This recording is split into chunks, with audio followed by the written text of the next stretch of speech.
Okay, so we have the last presentation of the Staff Academy. Thank you for sticking with us in this heat and this glorious weather. I'd like to welcome Ines from Sweden, who is going to be presenting on from passive to active learning, from summative to formative feedback, Mentimeter use in the classroom. Everybody welcome Ines. Have fun. So I hope that you are now all set up with the Wi-Fi. Once you are set up on the Wi-Fi, the whole presentation and the workshop is going to be held on Mentimeter.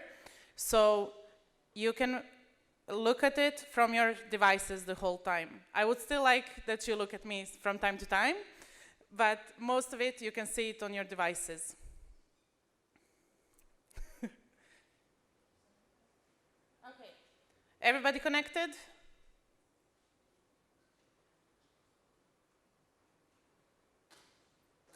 So, thank you, Kai, for introducing me and for reading this super long title for me. So, this is the last workshop of a 3-day Staff Academy. I am not going to teach you anything new, pedagogically, researchy, anything. We heard most of it. We talked a lot about how to get our students engaged. We talked a lot about the importance of feedback and the importance of regular feedback. So, what I want to do today, I want to share with you a practice that I implemented, why I did it, and how I did it. I hope that you will leave from this last workshop lighter and that you will learn something and maybe be able to implement Mentimeter in your own teaching. So let's start. So I'm going to do a short introduction, which is basically a summary of these 3 days of Staff Academy.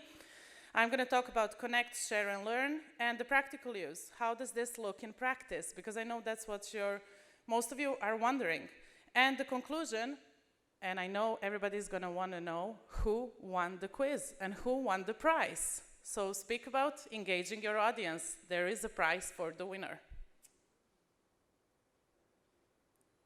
So what do I mean with passive to active? Passive, I have an audience full with students. I stand here and talk and no one engages. Some maybe hear what I say, some maybe take home. But I want people to participate. I want them to be active participants both in the classroom and in their own learning. And I have some slides that illustrate this better. And from summative to formative feedback, I want to dwell on this now because we had such a great presentation, many presentations that took up this point. But this is about participation. I am the purple dot. I am standing in front of a large auditorium, and I have one Ines and 2 other people who always answer any question that I ask. But how do I get every other person to interact? How do I create a space when everybody can feel safe to interact? Because someone is maybe shy, someone maybe doesn't dare to speak in English or in any other language that they don't feel comfortable in. So that is why I use Mentimeter, which is a basically online anonymous platform where everybody can say their truth. And this is what my course looked like. 8-week course. Every week we had a lecture and a workshop. The workshop, lecture 2 hours, workshop 2 hours. During the workshop, I was present and everybody had the opportunity to come to me and ask for feedback on their grammar or translation exercises. How many people did it? 3, 4, 5. Not everyone. And it's always the same people. Then they would do the exam and I would see that more than half of my class didn't get the basics. What could I have done better? How could I have known this before to help them in their learning? So the idea is to introduce small feedbacks in every week. And I'm going to show you later on how I'm doing this and why. So a short background. All of this research into a best method came from the course that I am teaching. It is Swedish for International Students 1. It's an 8-week long course. Local admission only, so we have our international and exchange students in this course. It is a very, very heterogeneous group. We have people from 19 to 50 years of age. We have many, many different cultural and academical backgrounds. So in autumn term, I had 175 students. And yes, they were divided in two groups, but that's still approximately 70 to 80 people in one sitting. I cannot help everyone. And we are learning language. If we don't do the basics right, then nothing sticks. So when I took over the course, it was very much teacher-centered, and this is how I taught it in the autumn term, and it didn't feel right. It was a lot of, this is the grammar, and this is the translation. You need to learn the grammar, you need to learn the rule, you need to learn the translation, and then I test them out, and they didn't learn it. And again, with the dots, I wanted to illustrate that I was teaching this course in English, which is not my first language, and I had most of my students who were taking this course in English, which is not their first language. Then back again, we come to the problem of participation. Many people do not want to stand up in front of a full crowd of new people they have never met from different cultures and say, I didn't get this. So how do we do this? By the way, if you see the two small icons, this means that you guys can at any point comment or ask a question. So any one of you anonymously could ask a question now and say, hey, I didn't understand what you were talking about. I see it on my screen and I read it. I'm usually less stressed when I give my lectures than now that I'm standing here. I want to talk about this Connect, Share, Learn, which we talk, thank you, about the comment. So random from a random person in the public that I don't know who it is. And it's not at all staged. So moving on to Connect, Share, and Learn, which is the basis of the Ingenium Alliance, I'm going to talk more about connect, learn, and share. Maybe if I stand like this.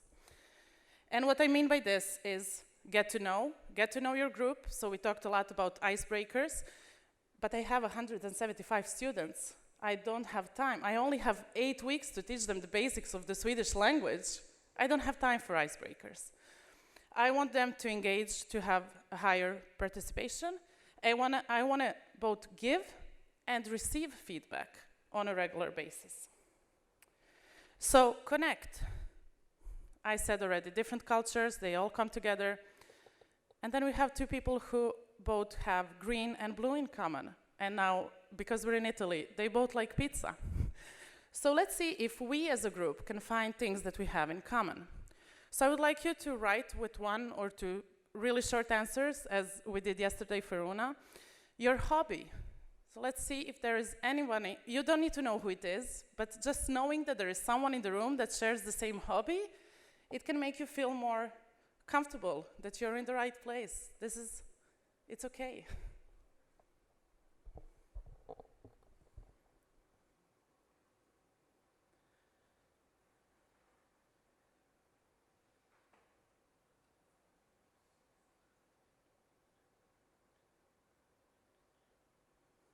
Now I counted you, and I know there is 36 people in the audience, and I see that I only have 12 people who responded.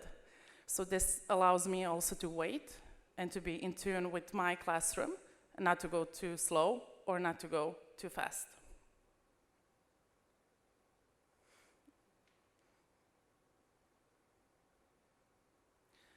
And the same principle as yesterday that Una explained to us, the words that are the biggest, it means they have the most hits. So it means that for the people who wrote reading and photography, there is a lot of other people who love reading and photography. And now it maybe feels like a more familiar space. And this is a group, now think you're my students, this is the group you're going to work with for the next 8 weeks.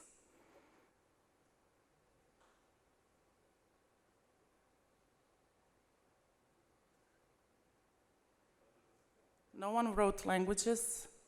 I want to add languages from my part. Okay, now I look at the audience. I only have 23 hits, but most of you are not typing. So I feel comfortable that I can move on. I also want to know if you're pizza or pasta type of person. This is another type of interactive slide that you could do to get to know your audience. And now, of course, you could do where are you from, what is your first language, what is your second language. But I thought we more or less know each other, so I'm going to skip those and go straight to the fun. Which one wins, pizza or pasta? Sorry? But there is gluten-free pizza and pasta. Yes. You can choose which one is aesthetically more pleasurable to you. This is thought as an icebreaker, so there is not a lot of thought that goes into it. It's more like, what do we like more? Okay, pizza wins. And there has been a lot of talk, it's warm, I prefer the cold, I don't like the cold. So I want you guys to slide on a scale, what do you like? Do you prefer summer? Do you prefer winter? From not at all to a lot.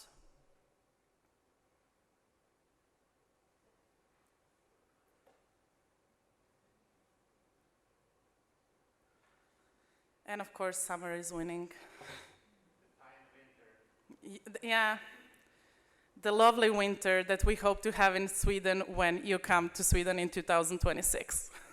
With the snow and the lights and the peacefulness.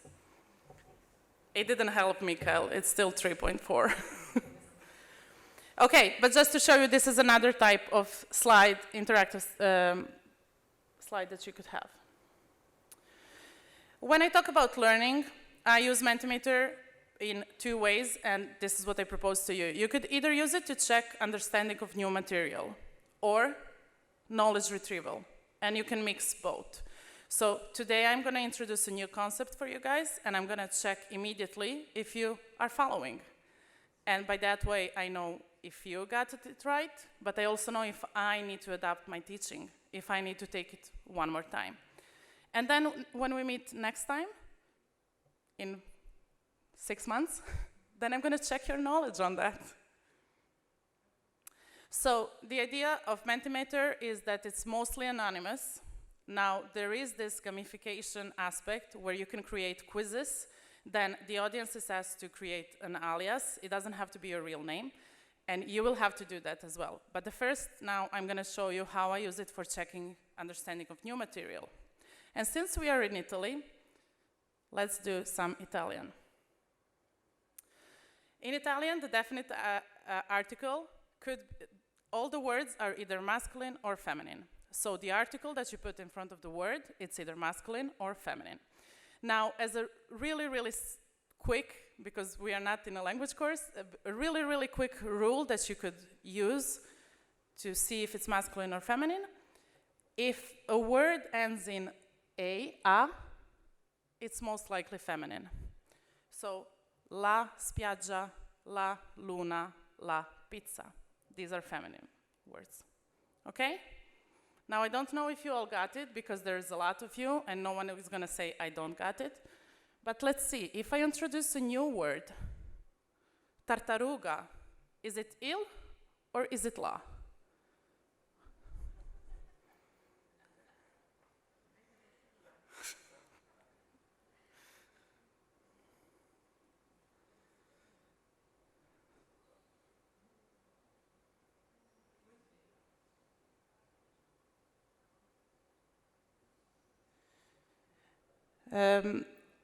For me to write comments on my slides,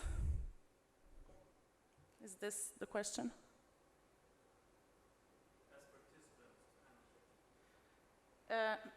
No, you can only write the comments and then appear like this big in front of the whole class. And that I then don't know how to close. Okay. No, I need to answer it.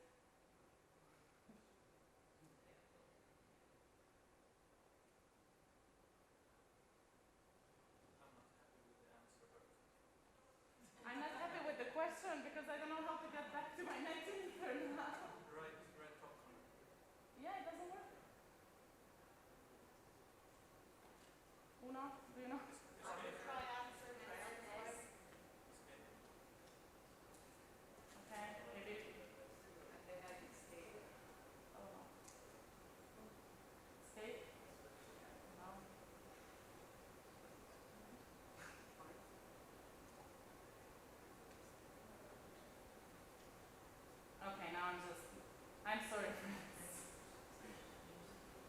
our tactic didn't work.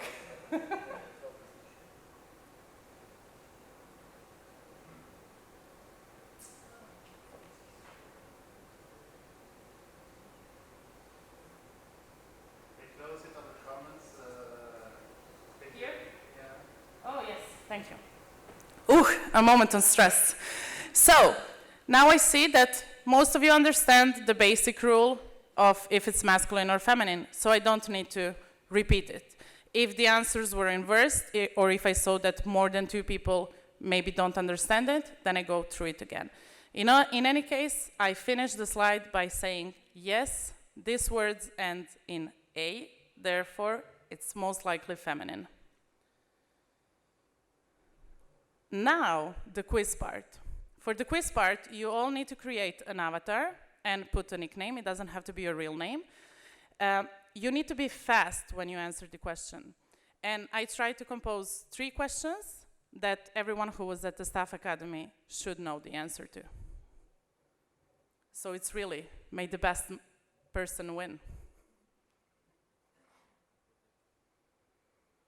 And I really like it because at any time I can see how many players are ready, and I see 32, and I know it's 36 of you.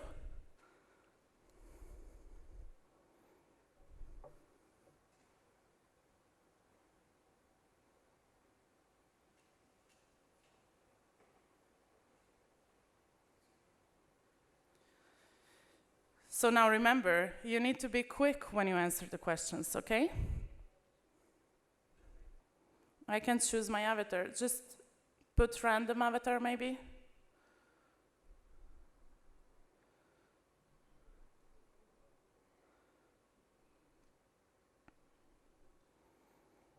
Okay, let's start.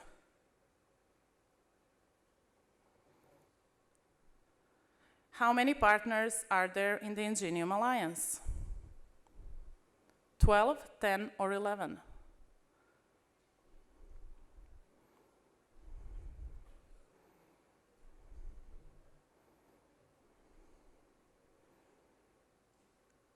A lot of people got it right, but not everyone.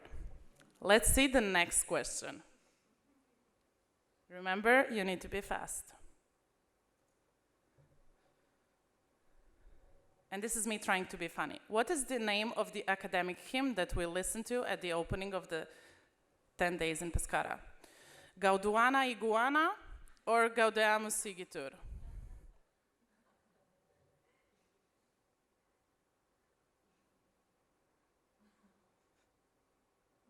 It was not iguana. And the last question has to do with retrieval of knowledge.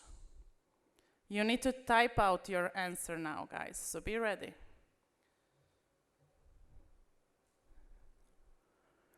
If I say gelato, is it il or la?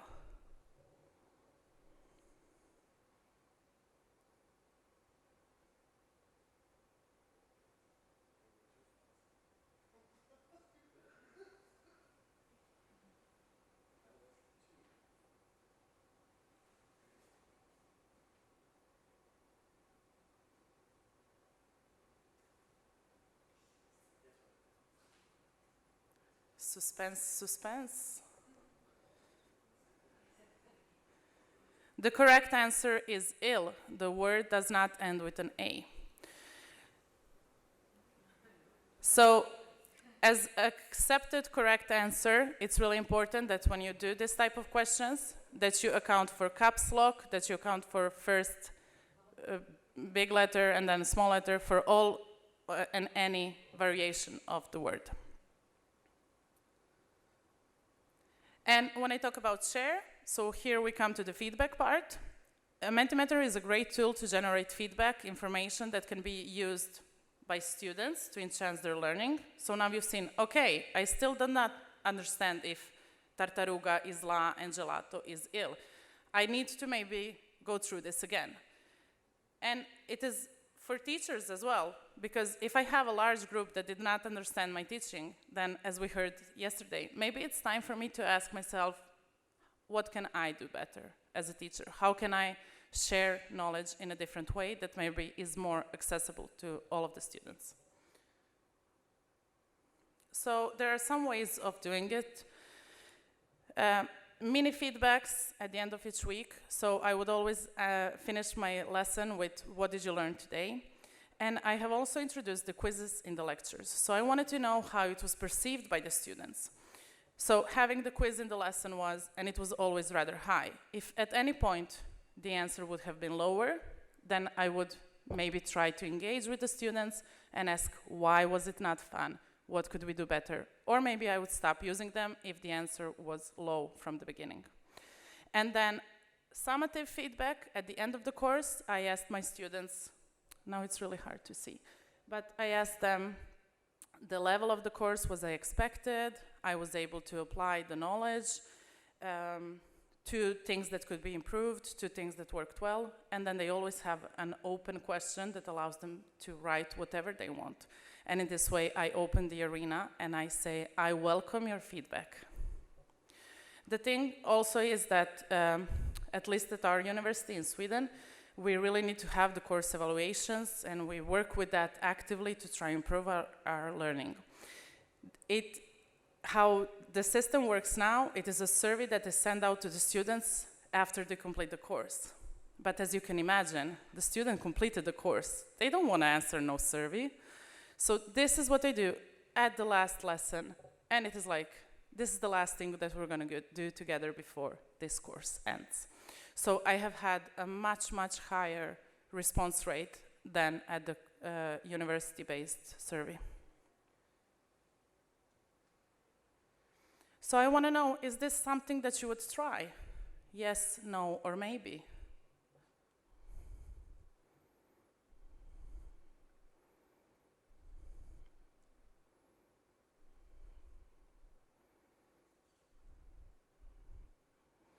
It's rather positive. No. And I ask this on purpose now, because now comes the part where I show you the interface of Mentimeter. Because this all could be fun, but then you might be sitting here and thinking, oh, how long does it take for me to prepare this? And Ines has been going on for 3 days saying she's not ready, so maybe it takes a really long time. It does not. Mentimeter could be used for small groups, for large groups. It could be used for heterogeneous groups. Like, we are here from different countries, we have different cultural backgrounds, we have different academical backgrounds, and we have different languages. It could be used in hybrid teaching, because even the people that are following us online are able to go in with the code and follow the PowerPoint, the presentation, and be a part of the classroom, even if they are not physically here. And it could be used both on campus and with digital learning via Zoom or Teams. So when you go into Mentimeter, first choice, templates. So you could let Mentimeter help you create what you want. It is really fun once you get to know the tips and tricks of it. So let's say you want to create a new slide. You have popular question types, then you have quiz competition, content slides. Now, my presentation was created in PowerPoint and was imported. You can see the import button. It was imported to Mentimeter. And then I created new slides in between the content slides. You could create content slides in Mentimeter as well.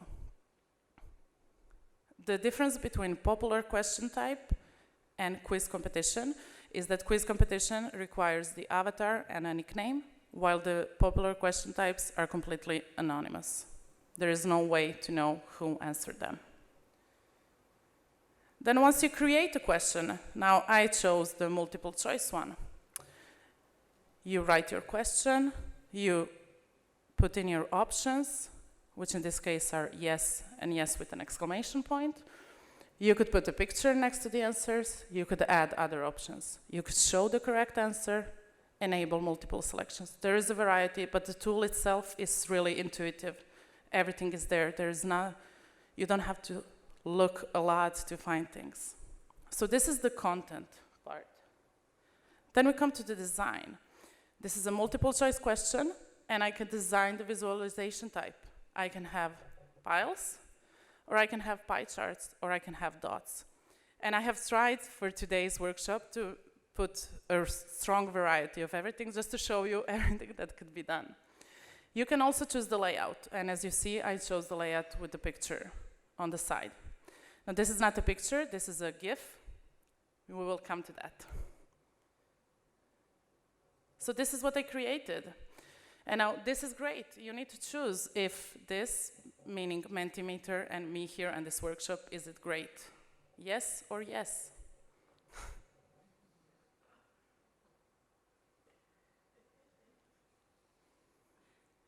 And I know we all chuckle now because it's funny and we know each other to a certain amount, but I did this on purpose.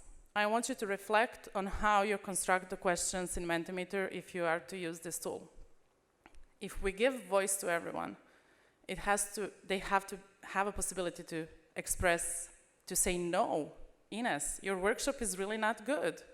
But how could you guys say it if I don't provide an option? So this could be options. Is this great? Yes. Cool, but not for me. It's okay, or nope, no, it's not cool. And this is another visualization that you can have. It's the dots gathering together.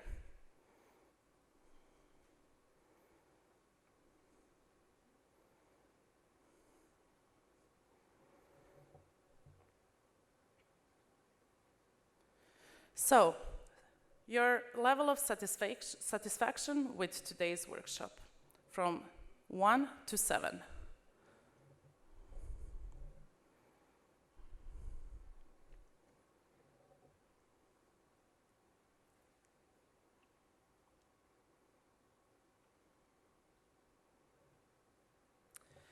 Now, think a moment back to the prompts that we heard about yesterday and about this image of me.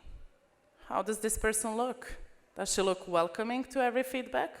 Or does this image influence your decision because it's a bit, so? Who dares to slide it to 1? Let me see. I don't know, but it's a bit threatening. So one other thought, be mindful with the images that you choose if you choose to put images. You don't have to. I like them. I love colors. If you choose images, be careful about the message that the image is sending. Rather high, I'm glad, thank you. So, the summary, I don't have a big smart summary. I hope that this presentation and workshop was self-explanatory, and I know we are all tired and it's so warm, and I know that everybody wants to know who the winner of the quiz is and which amazing prize does this cool teacher have. So let's see. Suspense. And M. So M, if you want to reveal yourself. It's you?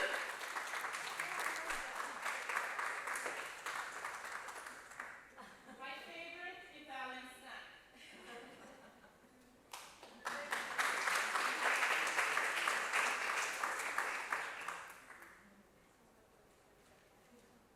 This has been a lot of as a sales speech, like Mentimeter, and now a sales speech for Fonzis. Se non ti lecchi le dita, ti godi solo la metà. It's the best Italian snack ever. So thank you for your attention, and so Kai can remain sitting just for a while. If you have any questions or comments, you know what? You can put them on Mentimeter and do it anonymously. Or you can use Kai. Whatever you prefer. Thank you so much, and you can also drop me a song if you like. No, you need to come closer. Thank you, Ines. Do we have any questions? No? No, I have a comment. We have the class, but it's less fun. So it depends on the university, because we must pay. Yes. And not so It's not. I looked it up so that my sales pitch can be complete.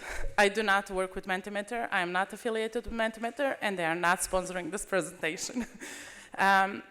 If I checked correctly, it's around 25 euros per month per user. So it's something to think about. When the university buys it, I'm sure they have a discount because the price is not even there on the website. It's like, contact us for further inquiry. But I think I discussed with the colleague who had the presentation about Kahoot that the prices are more or less the same. But Mentimeter gives you a bit more choices. So I have used both. I have used Kahoot for a year and Mentimeter for a year, and I just love the possibility that Mentimeter gives you, and especially for the feedback, because Kahoot is really good for the quiz part, but they don't have this open-ended questions, and they don't have the scale or this or that. So. I will take the mic.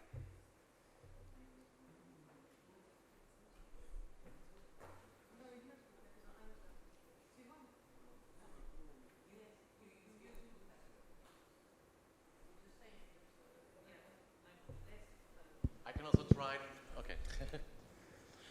I just wanted to ask whether you know, we have a very strict data commissioner, whether this tool is compliant to the general data protection registration. I do not know, but I'm sure that I can have help for my colleagues who maybe know more about it.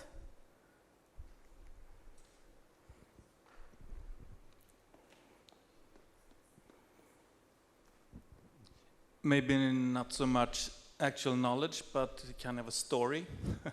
But in Sweden, the universities have decided differently. So some universities has found Mentimeter to be GDPR compliant, and some have not.